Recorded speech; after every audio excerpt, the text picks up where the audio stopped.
wants to give the tour a quick introduction. He's the host of The Tonight Show. Oh, hey there. You made it. Welcome to the Universal Studio Tour. I'm Jimmy Fallon. I'll be making sure that you get through this experience in one piece. You've got the very best guide. His name's Paul. And the greatest driver. His name's Titus. You're the best. I love it. Even though Poor guy, Paul. only $5. I know you guys are excited to get on the tour, but first, a few safety rules. There are some safety rules as we're taking you around on the tram. If at any time during the tour you need immediate assistance, you have a medical emergency, you accidentally drop something important and it falls off the side of the tram, if you're experiencing sound issues or video issues in the car that you're riding in, reach up and pull down on that red emergency cord that runs down the center of the tram seat. If you pull down on the cord, as soon as it's safe to do it, we'll stop and I'll come back to see what you need assistance with.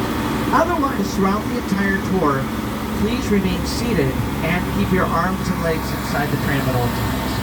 Since our studio is private property, if you drop your phone off the tram, or if you just can't wait until the end of the tour to use the restroom, just pull that cord and remain seated. No smoking on the tour, and be aware that our trip is going to include sudden tram movements, loud noises, fire effects, and water effects. So keep your phones ready, keep your cameras ready. We want you to be able to take pictures of our studios. Just keep an eye on them so they don't get wet. Finally, we ask that you please do not use selfie sticks to take pictures on the tram. Don't extend the poles and swing them around on the tram. Now, as for the movie studio, this is a pretty big place. It covers about 415 acres, and it usually takes a little less than an hour to drive around. About 50 minutes is the average length of the tour. On both sides of the tram on this road, we've got posters of a lot of our classic movies. We're going to show you where some of these movies were done. But not everything we're going to drive by is fake. Not everything is a movie set. This is a real fire station. You are welcome to take pictures of it, but just be aware they have one of these in every city. People are still like fire truck. And that's a real firefighter. That is a real hero that works here on Universal. So what's going on the lot today? The Amazon Prime series Hunters is filming on our lot today. And that's a show that stars Al Pacino. And we're going to be driving fairly close to the set where we're shooting at today. Saved by the Bell is also filming this morning. We're going to be driving right by the sound stages where they're shooting. The Voice is filming today. One of the voice coaches on the show is Kelly Clarkson. She also does her talk show with Kelly Clarkson. The first soundstage that we passed by stage 12, up until the season of The Voice that they're shooting right now, that is where they filmed every episode of the show. But that stage is currently undergoing some refurbishment, so they've moved it to another stage. Frankenstein and Dracula both filmed inside Soundstage 12 in the early 1930s. That's the oldest soundstage on the lot, built in 1929. The next three stages we drive by 20, 19, 18 are being prepared for a show that we're going to have on our streaming network, the Peacock Network. The show is Bel Air, and it's basically a dramatic reboot of The Fresh Prince of Bel Air. So they're going to be doing pretty much the same storyline, but they're going to be doing it as a drama. Will Smith is the executive producer, and you can see they're building sets inside the stages. The doors are open. There's a school bus over on the left side of the tram. We're using this for Saved by the Bell. And they currently use 3 of our stages, 17 and 16, the last 2 on the left, and another stage as we make the turn. So be on the lookout as we're driving around this area, because all these trailers on the left are for the stars of the show. A lot of the cast members from the original Saved by the Bell, which filmed back in the 80s, have returned for the reboot. So we've been driving by, we've been seeing Mario Lopez, Elizabeth Berkley, as well as the cast members from the new version. In fact, there's a lot of people walking around in this area now. Their wardrobe is set up underneath that tent, so they're getting ready for today's shoot. They're also filming inside Soundstage 21. Before Saved by the Bell moved their production into Stage 21, we had previously used this for Superstore, which just had its last episode a little earlier this year. On the show, they worked in a big store called Cloud 9. The set of the store was built inside that stage. know, it's hot in here, but let's have some patience for one another. Yeah, you know, the heat makes us all act. Your face stays where it is. And coming up on the right side of the tram is Soundstage 41. And this is one of the stages that we use for Mr. Mayor. And it's one of our NBC comedies that stars Ted Danson. This is the same stage where he's going on The Good Place with Kristen Bell. And Good Girls, one of our NBC shows with Christina Hendricks, Mae Whitman, and Greta, just recently wrapped up its fourth and final season here on the lot. And they've been shooting a lot of scenes inside Soundstage 43, which is over here on the right. There are some statues in front of the stage of minions from the Despicable Me films. And these are family movies that Universal produces with Illumination Entertainment. And their production office is coming up here on the left side of the tram. We've got a new movie coming out with them soon, Minions: The Rise of Gru. There's a poster for that on the side of stage 44, which is also used for Mr. Mayor. There's another statue for a family film on the left, Ted. Family film, really? I don't know, I was just checking to see who's listening. Did you see, you saw Ted? Did you see Ted? You saw the movie Ted? How old were you when you watched that movie? Did he have your permission to watch it? Were you trying to teach him new words? You didn't know what was going on. Fair enough. This office over here on the left side of the tram, behind the little white fence, belongs to Dwayne Johnson. He's got his own production company, $7. He moved into that office about 2 or 3 months ago. Before he moved in, it belonged to Jennifer Lopez. She was working here as one of the producers on World of Dance. Okay, I'm gonna have to turn off the sound on the tram for a few minutes here. We're coming up to an area up ahead where we've got our New York City street sets, and it's where they're filming Hunters right now for Amazon Prime. We may not be driving close enough where we can actually see the filming, but close enough where they would hear my voice over the speakers. So I'm gonna turn the sound back on once we get into a sound stage. I'll be right back.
We're heading to Skull Island where King Kong lives.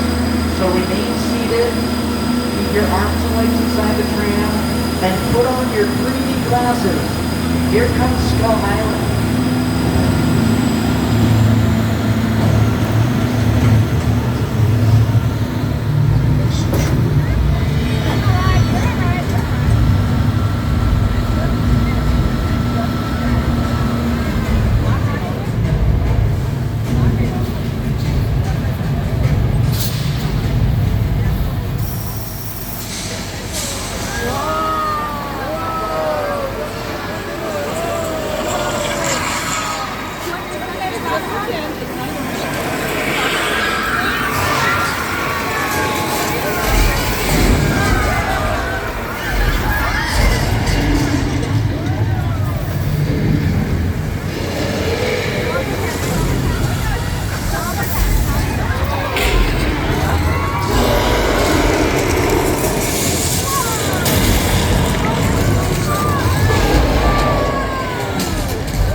sound again because we're going to be driving by the same area. I'll turn the microphone back on in just about 1 or 2 minutes. Once we get up the hill a little bit past our filming area. I'll be right back.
That was crazy. AJ, you liked it? Oh, I liked it. There were some cars lined up in that New York City street area that they were using for filming, and all the cars looked like they're from the 70s. Those are picture cars. Anytime they use a vehicle in a background or in the production, they call it a picture car. And a picture car doesn't have to work. It doesn't have to have an engine in it. It just has to look like a real car when they're filming it. Over here on the left side of the train, we've got a whole row of some famous cars from movies and shows. Most of the cars are famous enough, you don't even have to look at the billboards behind them. It tells you what it's from. The only car that can be a little confusing is the kit car from Knight Rider. It's not the one that David Hasselhoff used back in the 80s, but Knight Rider was brought back in 2008, and that was the kit car from that version. There are two vehicles that are missing up here. There's a gap in front of the Too Fast, Too Furious cars. We moved those to another part of the back lot, so we're going to drive by them later. We've got them up in an area where we have some of the vehicles from F9. We've got vehicles from the Jurassic Park films and Transformers. These are some of our picture cars in action. Look out!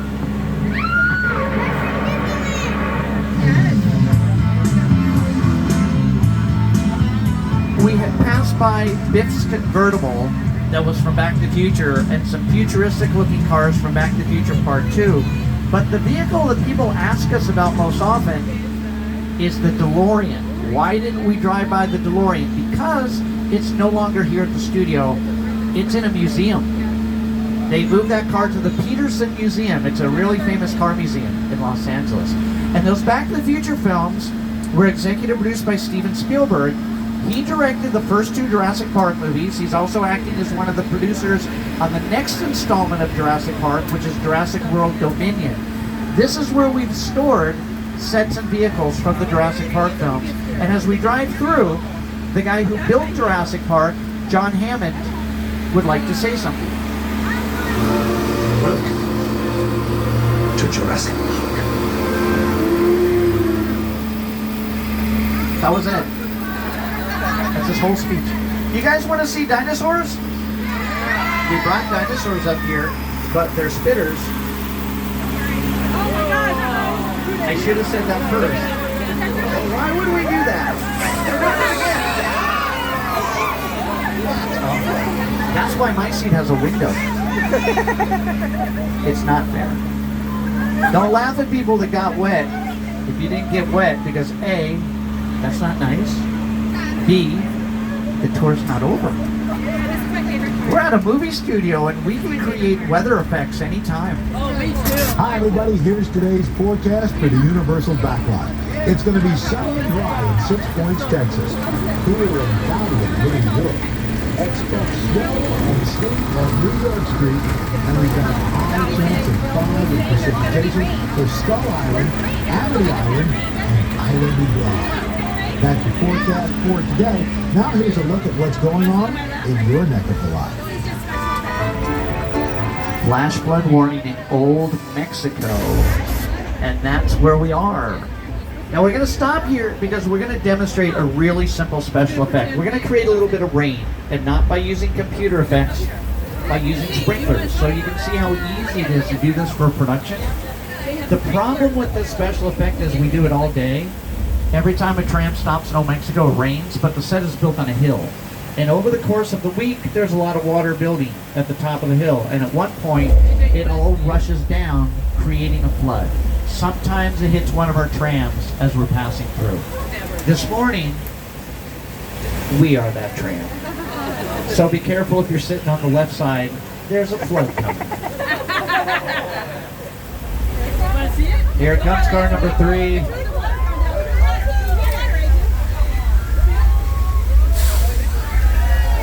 Wait a minute, that's not it. There it is. All the water that we use for this effect is recycled. So the rainwater, the flood water, it's curving around at the bottom of the hill and it's going underneath the bridge. There's a pump that takes it back into the tank at the top of the hill. And there are doors at the bottom of the tank. We kind of use like a garage door opener. The doors open, all the water dumps out of the tank, creating that flood. And if you look up at the monitors, here it is in a scene from the movie Big Fat Liar. Okay, watch up here. That's how they filmed it. You can't outrun the wolf, kid! Yeah, we'll see about that. Hang on, funny folks!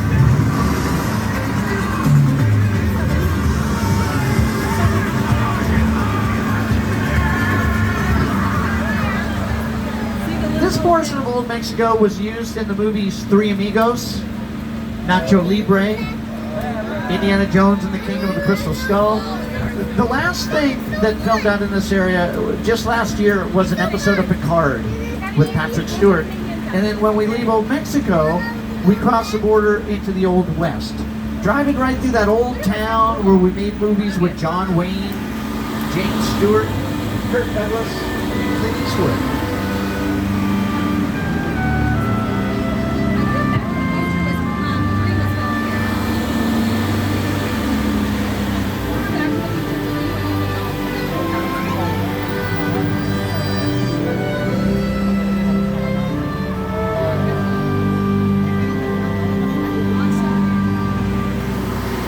About 2 years ago, Quentin Tarantino was using this harbor backlot for Once Upon a Time in Hollywood.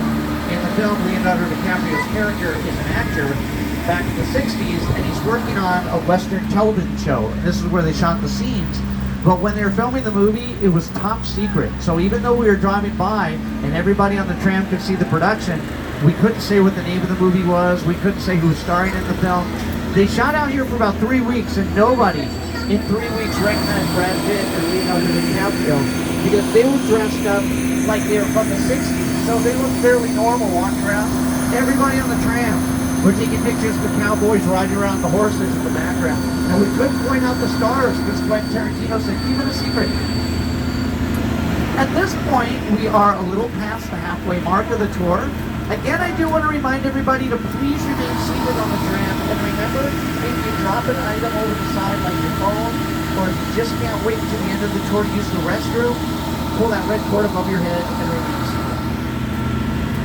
This next section we drive through, over here on the right, this is called Little Europe. There's a sign in front of it that says, welcome to the good place. We're going to be driving right to the good place that was used in our comedy series with Kristen Bell and Ted Danson. You, Eleanor Shellstock, are dead. Come on, this location, the afterlife. Come on, I've never ever seen this. You're in a good place. I'm not supposed to be here. I'm going to pause this for a moment. This is a scene from the very first episode of the show where they're eating at Yogurt, Yogurt, Yogurt. The set, not Yogurt, Yogurt, Yogurt, is directly in front of the tram. It's got the 2 doors. One of the doors is open. This is where they shot the scene. I can't risk going to the bad place. Maybe it's not all that bad. How can I help you? What is the bad place like? Well, it doesn't sound awesome. The sets that we had used for this comedy series are the same sets from our classic horror movies of the 1930s and 1940s. This is the village from Frankenstein. It's been in Dracula, the Wolfman, the Invisible Man. There's a courtyard over here on the right where the trucks are parked. All those classic horror movies would have scenes with a big mob of angry villagers. And they got the torches and the bloodhounds. They're like, let's go kill the monsters. This is also done really good. Get out the balcony. Raise all the vacant hands up to remain indoors and wait for me. I'm ready! Go! Your position, go!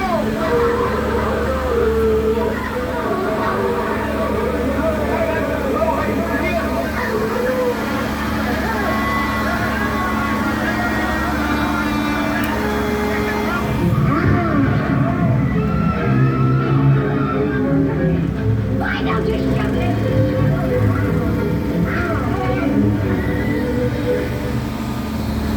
So far, all of the sets that we've been driving next to have been our outdoor sets. Now we're going to take you through one of our sound stages to show you an example of a set that's built inside. There's nothing inside the stage that's in 3D, so you don't have to put on your 3D glasses. It's a set that looks like a subway station. And we're going to stop for just a moment or two if we want to take some pictures. But even when we come to a complete stop, please remember it means a few years ago, this set was used in an episode of Bones, and they were shooting some scenes at night, and they waited for our tours to finish for the day before they brought... Hold on. That was an earthquake. Don't laugh, it's an earthquake. Wow!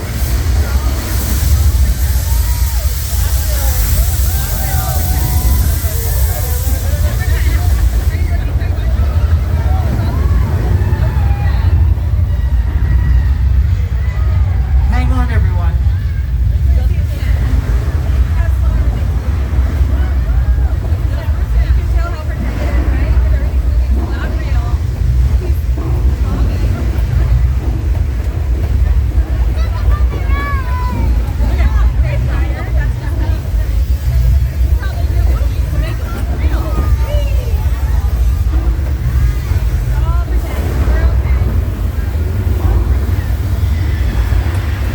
That train should be slowing down. No, that's gonna crash. Let's get out of here. The water main just broke. Uh-oh.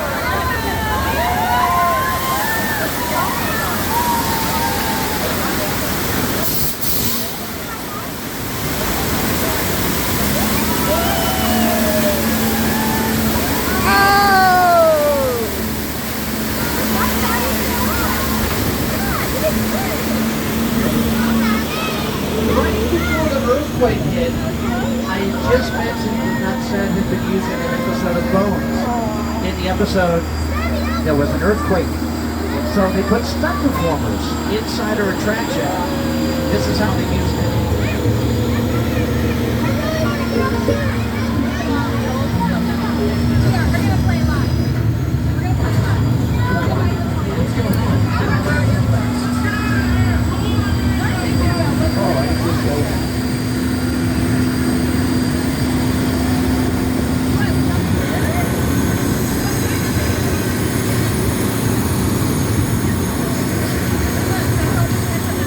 On the left, there's a billboard. Amity Island welcomes you. But the Amity Police Department needed us to close the beach for a little bit because we had shark attacks. We caught a shark. It's hanging in front of the hotel on the right. And even though we caught the shark, they still don't want us to reopen the beach. Because there's another shark. There's a bigger shark still lurking out there. We haven't caught it yet. Oh, it's over there in the fog. It's coming this way. There's somebody in there. Mister, this beach is closed. There's a shark. Can you make it to the boat? Are you all right? The shark ate him. This is a very old dock. that we're driving across, so please remain seated. We're going to stop behind the barrels filled with gasoline. But the shark just took the dock.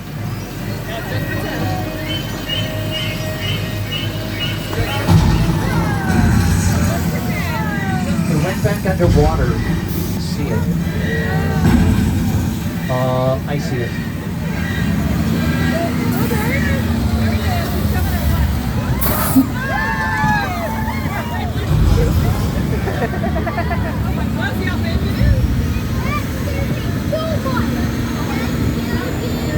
My seat has a window. We got attacked by Jaws, the mechanical shark that just popped up next to us. It's not the shark that Steven Spielberg used for the film of the movie. Our shark was built specifically for the tour, and it works better than Spielberg sharks. When they're making the movie, they built several mechanical sharks. One of them was just the back of the shark. All it was the top of a shark with a fin on it. And they used that for the scenes where you only see the fin come out of the water. And that was the same effect that we had just used in front of scuba divers. There were 3 full-size mechanical sharks, like the one that's going back underwater. There were mechanisms inside, the mouths would open and close. None of the sharks worked during filming. They kept breaking. That's a much maligned shark. The shark was frustrating. It didn't really work all the time. It didn't work hardly at all. Wherever you were on the island, you could hear the radio meters. They were always saying, the shark is not working. Repeat, the shark is not working.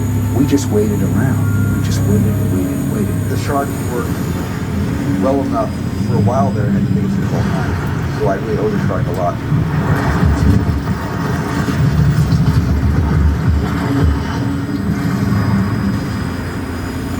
Look how brave Steven Spielberg was. Going out in public in those shorts. Don't tell him I said that. He's a powerful man. There's a house over here on the right side of the tram that had been used as Jessica Fletcher's home on the television show Murder, She Wrote. It filmed here for 12 years, but the set was originally built for a 1982 musical that starred Burt Reynolds and Dolly Parton. That was Miss Chicken Ranch in the best little whorehouse in Texas. They're currently using the street on the left side of the tram for Bust Down. Bust Down is a new series that hasn't started airing yet. It stars Chris Redd, who's currently starring in another show that films here at Universal, Kenan, which is on NBC with Kenan Thompson. And on the show, Kenan lives on that street around the corner. Mindy Kaling used to do the Mindy Project out in that part of her back lot. She's currently producing another show that films out in that area. Her show is on Netflix called Never Have I Ever. And Rutherford Falls is one of our shows on the Peacock Network. That's been filming out in that area as well.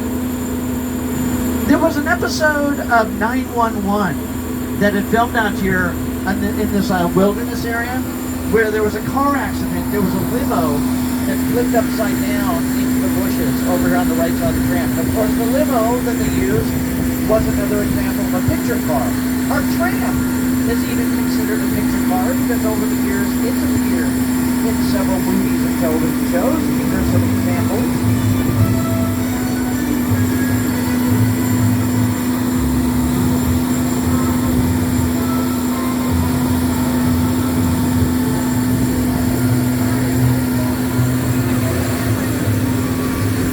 So even though our tram has appeared in a lot of productions, I wouldn't exactly call this a famous picture car.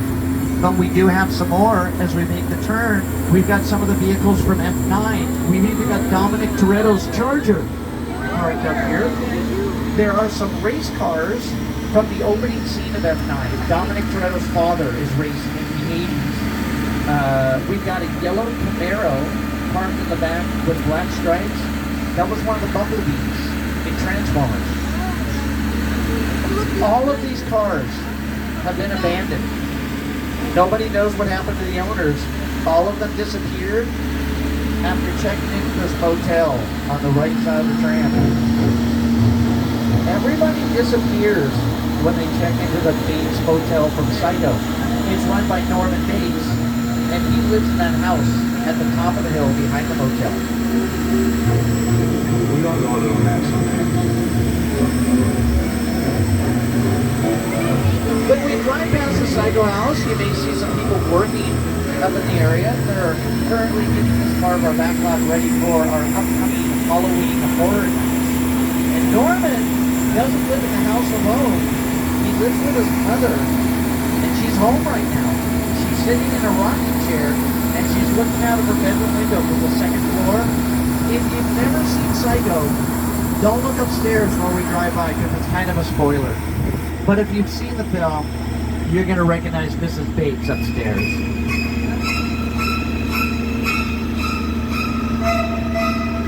Can you see her? That is a handsome woman. And look what happened behind the Psycho house.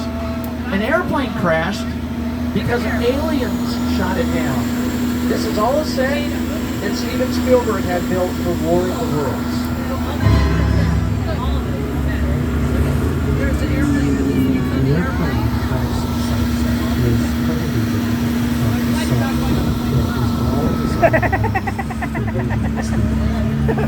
Again, to sit down and talk about War of the Worlds. What if the 747 goes down right in a big neighborhood? Because it's just something you don't see. We are about 10 minutes into the end of the tour. We're almost back into the theme park. Just one last reminder, if you have any type of emergency before the tour is finished, please pull that cord above your head and remain seated. Robbie, get in. Get in. Clint Eastwood also directed a movie on our backlot involving a major plane